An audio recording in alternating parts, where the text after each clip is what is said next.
Փարիզ Քիվեստյան գործընթացը եւ արդյունքում Քիվեստի փաստաթուղթը ունի տարբերություն իրականում, մինչ այդ ԵԱՀԿ Մինսկի խմբի համանախագահության կողմից ներկայացված 3 ամբողջական փաթեթներից։ Խոսքը վերաբերվում է փուլային տարբերակին, փաթեթային տարբերակին եւ ընդհանուր պետությանը,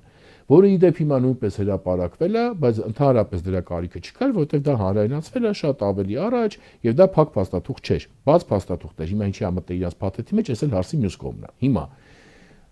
Քիվեստինը տարբերվել է, ինչի համար, որովհետեւ նա արդյունքում չի դարձել պաշտոնական փաթեթ ներկայացվող Մինսկի խմբի համանախագահների կողմից կողմերին։ Եթե հետ դառնանք հիշեք գործընթացը, դա ուրեմն նրանց հովանու ներքո, ուրեմն Ռոբերտ Քոչարյանի եւ Ալիևի բանակցությունների սկզբից, այսպես ասած, նաբրոսեկներն էր, հետո փաստաթուղթը, բայց որը հետո չի դառնում պաշտոնական ներկայացված փաթեթ, որպես խաղաղության պայմանագրի նախագիծ կամ սկզբունքների նախագիծ։ Հիմա հետեւաբար, եթե հարցին մոտենանք, որ դու մենակ անդրադարձել ես օրինակ, ԵԱՀԿ քարտուղարության ֆիքսված փաստաթղթերին, օրինակ կարայիր Քիվեստը չներառեիր, կարայիր։ Բայց երբ որ դու փաթեթ ես հրապարակել, որի մեջ հայկական ժամանակին ես հղվում, ախր ու դու դրան զուգահեռ Քիվեստի հետ կապված այս հեքիաթն ես պատմում, ախր լավ, ես հասկանում եմ, որ ավելորդ է ասել բառը ամոթ է։ Բայց հասկացանք լավ բարդակ այնտեղ, բայց արտգործնախարարությունում, բայց այս թղթերի մասով է, դες կարևոր է։ Անդրադարձել ենք այդ հայկական ժամանակի հղումով, ինչպես անվանվել է, որ Լևոն Տեր-Պետրոսյանն է տրամադրել եւ դա տպվել է հայկական ժամանակում, այլ ուրեմն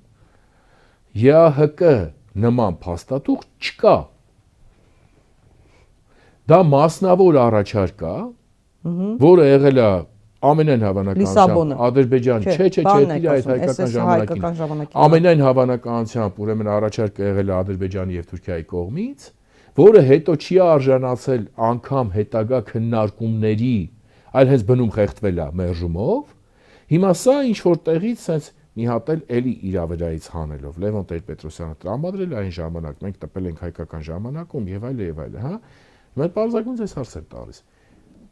Փոքրինչ, գոնե փոքրինչ, այս process-ը պատկերացնող մարդ, որը հասկանում է, կար բանակցային ձևաչափ, կար Մինսկի խումբ, կային համանախագահներ, բոլոր պաշտոնական գրագրություն, թղթատարություն եւ այլը համանախագահներով է ընթանում։